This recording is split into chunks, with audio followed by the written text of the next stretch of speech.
अतृप्त इच्छा का पार्ट 4। नवीन घर वापस जाते वक्त दिन भर की घटना जो घटी थी उसके बारे में सोच रहा था। मोना की मिसेस अग्रवाल से लड़ाई हो चुकी थी, तो क्या उसी ने उसको मारा है? नहीं नहीं, मोना ऐसे नहीं कर सकती। लेकिन आशीष, उसका अजीब बिहेवियर मोना को चेक करने के बाद ही बदला था। शायद उसे समझ आ गया होगा कि जब नब्ज और धड़कन नहीं मिली होगी तो आशीष को भी मोना ने इसलिए मार दिया हो कि वो किसी को बता ना पाए। आशीष से भी तो बहुत चिढ़ती थी वो। पसंद तो वो पूजा को भी नहीं करती थी, तो क्या पूजा? ओह नो, पूजा को भी खतरा है। नवीन ये सोचकर कांप गया और उसने पूजा को कॉल किया। पूजा को लगातार कॉल करने पर भी कॉल रिसीव नहीं कर पा रही थी, तो नवीन ने अपनी कार में बैठकर पूजा के घर तरफ निकल गया। उसके फ्लैट की लगातार घंटी बजा रहा था। फ्लैट का दरवाजा खुला और सामने पूजा खड़ी थी। थैंक गॉड यार, तुम ठीक हो, नवीन ने राहत की सांस लेते हुए कहा। क्यों, मुझे क्या होगा? तुम इतना घबराए क्यों हो? पूजा ने दरवाजे से एक तरफ हटकर नवीन को अंदर आते हुए कहा। क्या हो नवीन, सब ठीक है ना? मोना ठीक है ना? बताओ मुझे।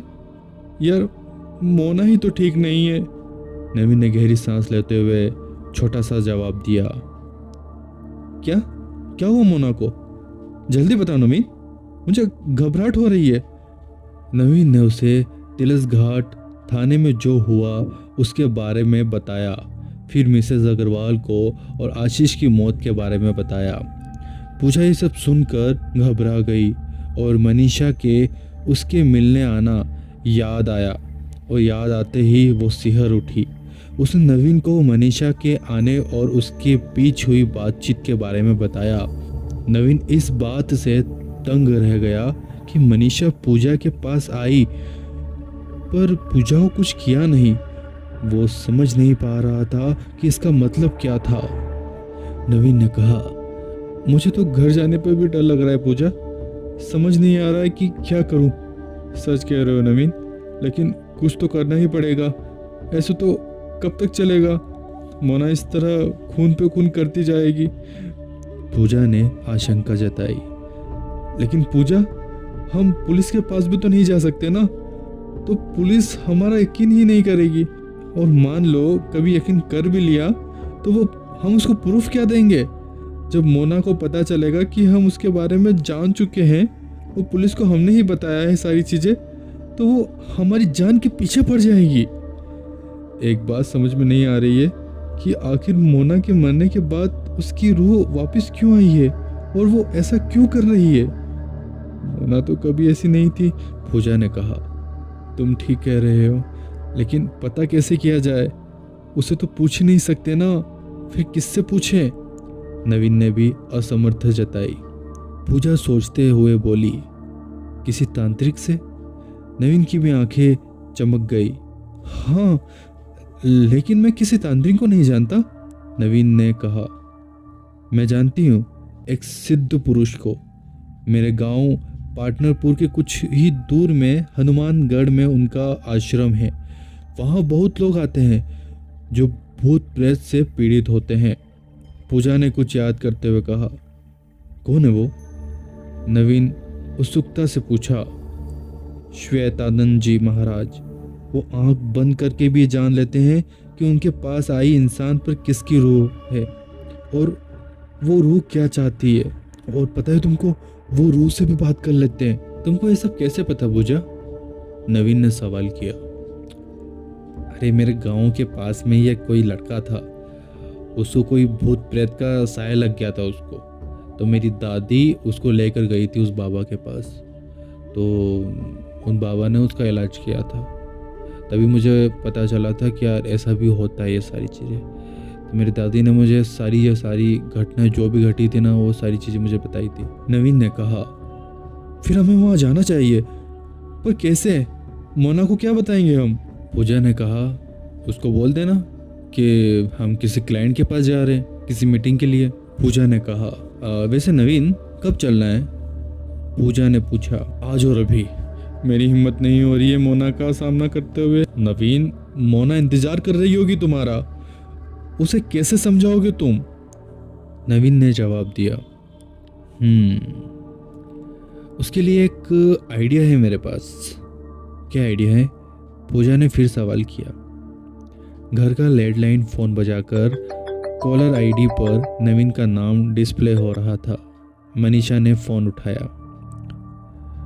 मोना, मुझे अर्जेंट एक क्लाइंट के साथ जयनगर जाना पड़ रहा है।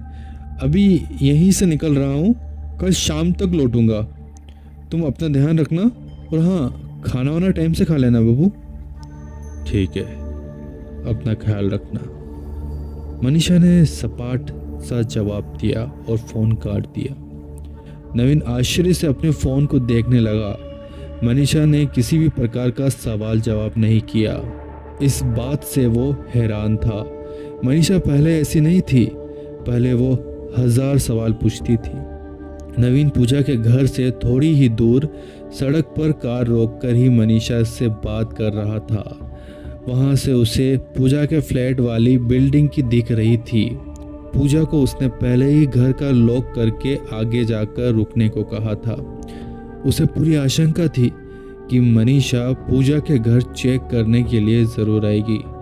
पूजा ने उससे झूठ तो नहीं कहा था और नवीन कहीं पूजा के घर पर तो नहीं था। मोना को शक हो गया था कि पूजा झूठ तो नहीं बोल रही थी और नवीन कहीं पूजा के घर तो नहीं है।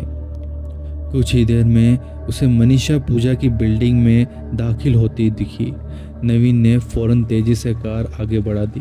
कुछ ही दूरी पर पूजा उसका इंतजार कर रही थी। उसे कार रोकने पर पूजा जल्दी से कार में बैठी और नवीन ने कार चला दी। अब वो पाटनपुर के लिए निकल चुके थे। मनीषा पूजा के फ्लैट के दरवाजे पर रुकी। वहाँ लॉक लगा हुआ था। मनीषा ने एक पल के लिए आंख बंद की और वो बंद दरवाजे के पार हवा की तरफ निकल गई। अब वो पूजा के फ्लैट के अंदर थी। उसने पूजा के फ्लैट का पूरा राउंड लगाया और पूजा के पहने हुए कपड़ों को हाथ में लेकर आंखें बंद की और ये जान लिया कि पूजा अपने गांव की तरफ ही जा रही थी। कुछ ही देर बाद वो पूजा के फ्लैट से बाहर निकलकर अपने घर की तरफ चल दी। घर जाते वक्त वो बहुत अपसेट थी क्योंकि नवीन अचानक कहीं गया हुआ था और वो जान नहीं पा रही थी कि वो कहाँ गया है। अपने फ्लैट की सीढ़ियाँ चढ़ते वक्त उसका ध्यान बिल्डिंग की छत पर गया। वहाँ पड़ोस वाले बत्रा का बेटा शुभम खड़ा हुआ था और उसे ही घूर कर देख रहा था। उसके चेहरे से ही लग रहा था कि वो नशे में चूर था। वो जरूर छत पर शराब पी रहा था। मनीषा से नजरें मिलने पर शुभम ने उसे देखकर आंख मारी और बेशर्मी से हंसने लगा। मनीषा का उसकी इस हरकत पर खून खोल गया। इसके पहले भी वो कई बार ऐसी हरकत कर चुका था। शुभम मनीषा को तब तक घूरता रहा जब तक वो अपने फ्लैट के पास पहुंच नहीं गई। इसके बाद शुभम और शराब पीने के लिए वापस छत की तरफ मुड़ा। मुड़ते ही उसके होश उड़ गए क्योंकि सामने ही मनीषा खड़ी थी। ये कैसे हुआ? ये अभी तो फ्लैट के अंदर गई थी, पर ये छत पर, वो भी मेरे सामने इतनी जल्दी।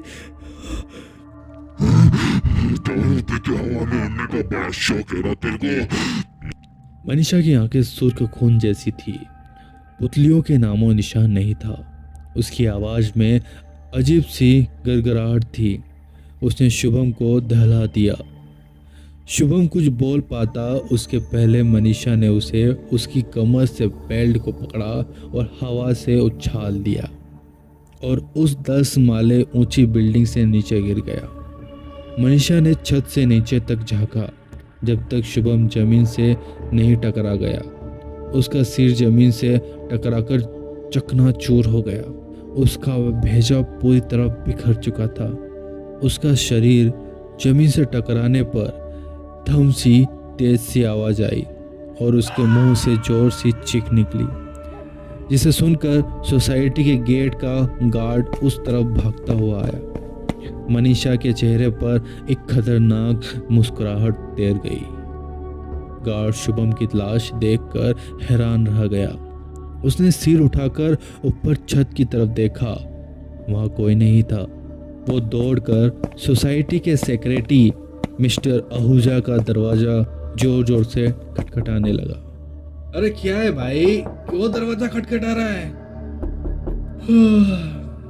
अबे सोने भी देगा। मिस्टर आहूजा दरवाजा खोलते हुए गार्ड को डांटते हुए बोला।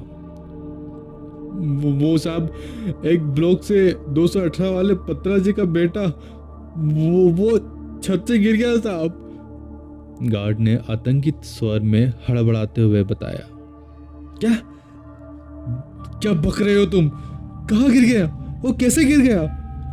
आहूजा ने एक सांस में ढेर सारे सवाल पूछ डाले। मालूम नहीं साहब, मुझे तो चीखने और कुछ गिरने की आवाज आई तो मैंने जाकर देखा, वहाँ वो लड़का मरा पड़ा था साहब। उसका भेजा इधर उधर बिखरा पड़ा था। गार्ड ने कांपते हुए आगे बताया। आहूजा ने फौरन चप्पल पहनी और नाइट शूट में ही गार्ड की बताई दिशा में तेज कदमों से चल दिया। उस जगह पर जाकर और वहां का दृश्य देखकर आहूजा की रूह कांप गई। शुभम पेट के बल पड़ा हुआ था। उसके सिर के पर कच्छे उड़े हुए थे। उसके द्वारा पी गई शराब की बदबू अभी भी वातावरण में फैल रही थी। अरे इसको इतनी बार मना किया कि छत पर बैठ कर शराब मत पिया कर। अब आ गई ना नौकरी खतरे में।